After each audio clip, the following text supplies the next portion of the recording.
Hey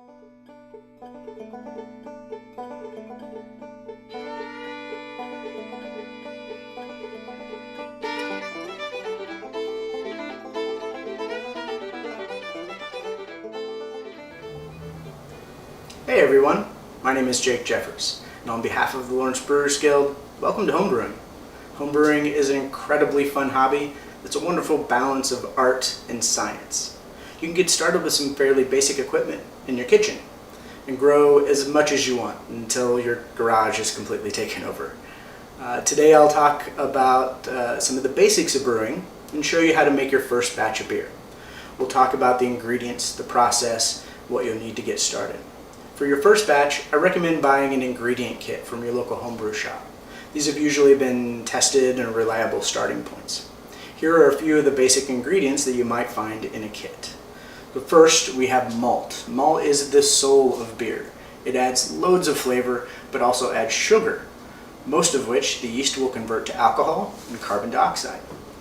So what is malt? Malt is made from grains like barley and wheat by steeping them in water until they're nearly sprouting. This process develops the enzymes needed for the next step, which is mashing. As you can see, there's a wide variety, each adding its own character.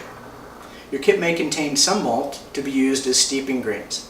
These are specialty grains that can be used without mashing to add specific flavors and color. Your kit will also contain liquid or dry malt extract.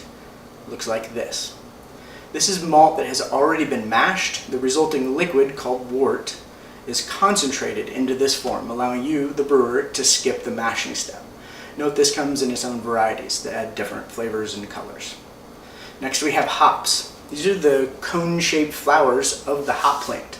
The two most common varieties you'll find are whole and pelletized hops. So hops add bitterness, which will balance the residual sweetness of the malt. They can also add a wide variety of citrus, spicy, floral flavors to your beer. We also have water, which is by weight the main ingredient in beer, but it generally isn't contributing as much flavor as the other ingredients. That said, I recommend using carbon filtered tap water if you have that available. Better yet, use RO water or reverse osmosis water. This can be purchased from your local grocery store. Next we have adjuncts, fruits, vegetables, spices. Your kit may include a number of flavorings or sugars that can add complexity or simply add more fermentable sugar. This will just add more alcohol content. This will be your opportunity to get creative, experiment, and have fun with it. Maybe you want to add jalapenos or Milky Way bars or make a maple bacon beer. Go for it, have fun. Although I would use caution adding bacon directly to your beer. It's not as exciting as it sounds. We also have nutrients and clarifying agents. Nutrients are not typically included with your kit, but are worth mentioning because they can lead to improved yeast health. Irish moss or whirlflock is sometimes added at the end of the boil to improve clarity. Now finally, I've saved the best for last. Yeast is easily the most important ingredient in beer. Yeast is a magical microscopic organism that converts sugar to alcohol and carbon dioxide. It's available in many varieties that have been collected from breweries all over the world. Each variety has been cultivated by a brewery or series of breweries over hundreds of years, developing its unique characteristics suited for the style it's used in. So each time you add yeast to your wort, think of the history and the genetic journey the strain has made to get to your beer. I highly recommend you stick with ale yeast starting out because it generally ferments closer to room temperature. Your kit will probably include dry yeast, but liquid yeast is also available. Yeast health is extremely important and is dependent on a number of factors, so pay close attention when we cover this later. So that's a fair overview of ingredients. Let's get brewing. So the first step in the brewing process will be cleaning and sanitizing your equipment. This is an incredibly important step to ensure the only thing growing in your beer is your yeast. Now, if you've purchased a starter brewing kit, which is a great way to get the equipment that you need to get started, you'll have a primary and secondary fermenter. Plastic is okay to use for fermentation. Just know that over time, it'll get scratched from cleaning and harbor unwanted microbes. This means that eventually you'll need to replace it. Now, your starter equipment kit will probably come with a one-step cleanser. While this will work fine to get you started, I recommend a cleaning regimen that includes 2 steps: an alkaline cleanser like PBW and a sanitizer like Star San or Iodophor. Just follow the instructions on the packaging. Now, I'll be using this glass carboy as my primary fermenter today. As you can see, it's clean and still has Star San in it. We'll pour this out right before I use it. Now, be sure to clean and sanitize anything that will touch your beer after the boil, like tubing, airlock, and auto siphon. One piece of equipment that won't be included in your starter kit is the boil kettle. Now, I recommend the biggest size that you're comfortable picking up and moving while it's full and using on your stove. This one is stainless steel and it's 22 quarts. It has a thicker layered bottom that's good for using on electric stovetops. And so this is what you'll need to get started. Let's start heating up some water. So the recipe I'm making today is a fairly basic pale ale. Now, I've got all my ingredients staged here and ready to go. I've filled my kettle with just a few inches at the top to leave room for the boil. Now, it's important to remember, if you're making a 5-gallon batch, you'll need some fresh water at the end to top up to your finished volume. This recipe requires some steeping grains, so we're heating this water to about 160 degrees, and then we're going to steep them for about 15 minutes before we move on to the next step. Let's take a closer look.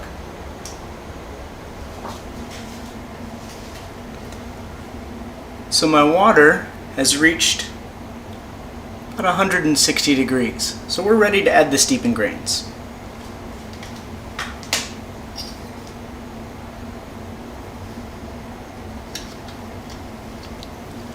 And we're going to let that go for about 15 minutes. So I'm going to start a timer. Now, while we're waiting for that to steep, notice that I've got my liquid malt extract here in some water heating up. This will make it much easier to incorporate later on. So it's been 15 minutes, and as you can see, we've steeped the grains and picked up quite a bit of color. So now we're going to pull them out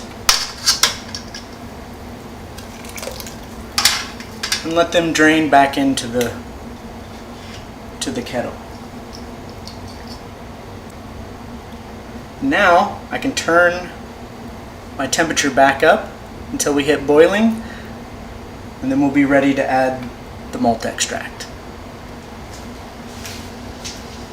So I've got a little bit of a boil going, and I've turned the heat off.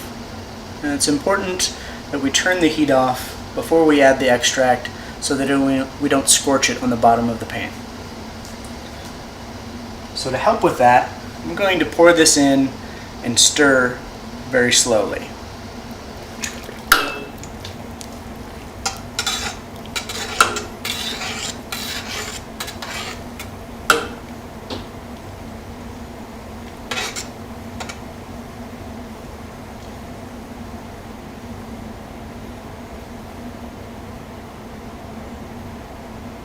Now, once this is fully mixed in, we can turn the heat back up.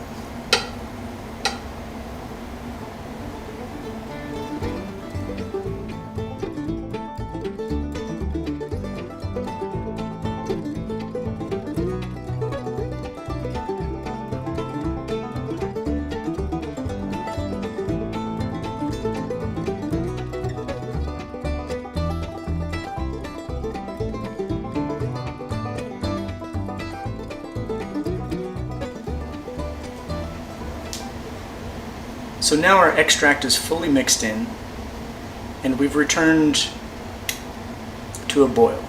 Now, it's really important to be careful not to let this boil over. You'll want to watch it closely, adjusting the heat and stirring frequently. This is especially important when we add hops. Now, your recipe will tell you when to add hops and how long to boil them. Again, be very, very careful. This will lead to a boil over if you have your heat too high. So once in, we'll start a timer for the amount of time that we need to boil these hops. In this case, My first hop addition is for 30 minutes, and I won't have another until the end. So if you're adding Whirlflock or Irish Moss, this will go in with about 10 minutes left in the boil. So I'm now going to add my hops.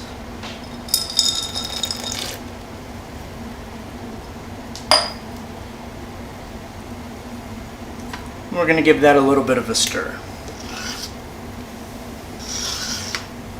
They will have a tendency to collect on the side of your kettle.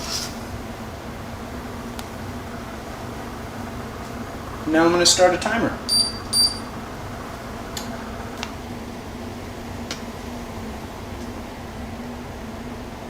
So I've boiled for 30 minutes.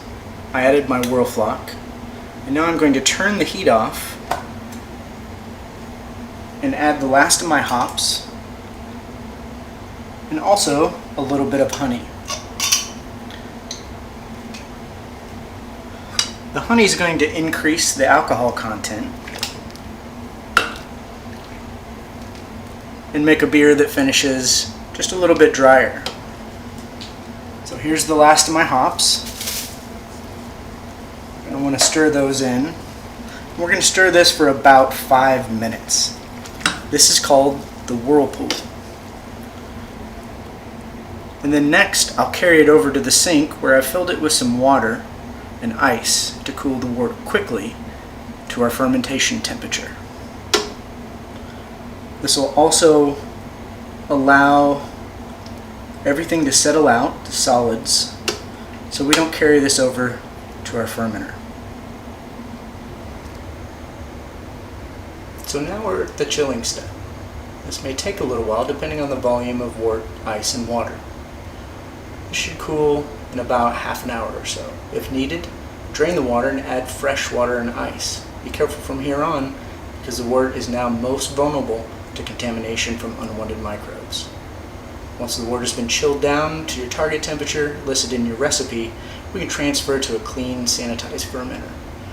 Remember, if you're going to make a 5-gallon batch and you need water to top up, you can chill that water to get a few more degrees closer to your fermentation temperature. Now that we've hit our starting temperature, we can transfer to a clean carboy.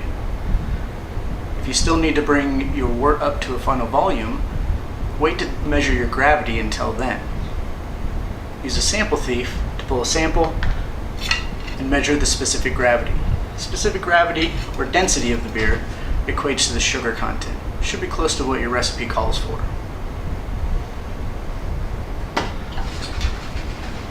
We'll want to transfer this carefully using the racking cane. So I've brought my wort up to the final volume, which in this case is 3 gallons. I've hit my starting temperature and my starting gravity. So it's time to pitch yeast. Remember, yeast health is very important. One thing yeast needs initially is oxygen. The wort has been stripped of dissolved oxygen during the boil, so you'll need to shake or stir the fermenter for 10 to 15 minutes to reintroduce oxygen. You can also buy a small bottle of oxygen and bubble it into the wort for a minute or so. Just remember good sanitation practices. You can add the dry yeast directly to your wort, or if you want to give the yeast a little head start, you can rehydrate it in warm water. About 10 mils per gram of yeast at 95 to 105 degrees Fahrenheit. Let it rest for about 15 minutes, and then gently stir till it's fully mixed. So I'm going to add the yeast directly to the wort, and then we'll wait. So here we have primary fermentation. It's been about 48 hours at 70 degrees Fahrenheit, out of the way of sunlight. And we have nice, healthy fermentation. In about 1 to 3 days, you'll see the airlock bubbling begin to slow. This generally indicates that fermentation is slowing. Now here's a tip. Around this time, give the fermenter a vigorous swirl periodically to remove CO2 and resuspend the yeast. This will help make sure the yeast finishes, because unfinished or stuck fermentation will lead to a beer that's a little too sweet. After about 5 to 7 days of fermentation, we can transfer to a clean, sanitized secondary fermenter. While this isn't required, in my experience for new brewers, it leads to more complete fermentation and clearer beer. At any point, you can pull another sample and measure the gravity again. As sugars are converted to alcohol, the density gets lower. The recipe will list a finishing gravity. This will be your target. After about 2 weeks, your beer should be fully fermented and dropped clear. So it's been 2 weeks, and now we're ready to bottle. Be sure to carefully clean and sanitize everything, as always, including your bottles, tubing, bottling wand, auto siphon, and your bottling bucket. So I've dissolved the priming sugar, which should have been included in your ingredient kit, in a small amount of hot water and added it to my bottling bucket first. Then transferred the clear beer, trying to avoid splashing and trying to avoid picking up any sediment in the process. Be sure the priming sugar is well mixed by stirring it with a sanitized spoon or your siphon. Just be careful to limit air exposure as much as possible. And now to bottle, you're going to connect the bottling wand to the tubing and then to the spigot on your bottling bucket. When you insert this into the bottle, the valve opens when it hits the bottom of the bottle, allowing it to fill. You'll want to cap each bottle right away with sanitized caps. Once this is capped and ready to go, it'll take about 14 days at room temperature for the yeast to convert the added sugar to CO2. And with no place to go, that CO2 will produce carbonated finished beer. This is called bottle conditioning. Now, depending on your temperature, it may take a little bit longer. So after 14 days, I recommend opening one of your bottles. You'll probably want to chill it first, and then see if it's sufficiently carbonated. If it's a little flat and has some sweetness, give it another week at room temperature. Now, once it's carved up and ready to go, cold age your bottles for at least a week. And that'll let the beer mature and the yeast settle out. And when it's finished, you'll finally be able to enjoy your very own fresh craft beer. Just be sure when you pour it out to decant off the sediment at the bottom of the bottle. Thanks for watching. I sure hope you enjoy homebrew as much as I do. Cheers.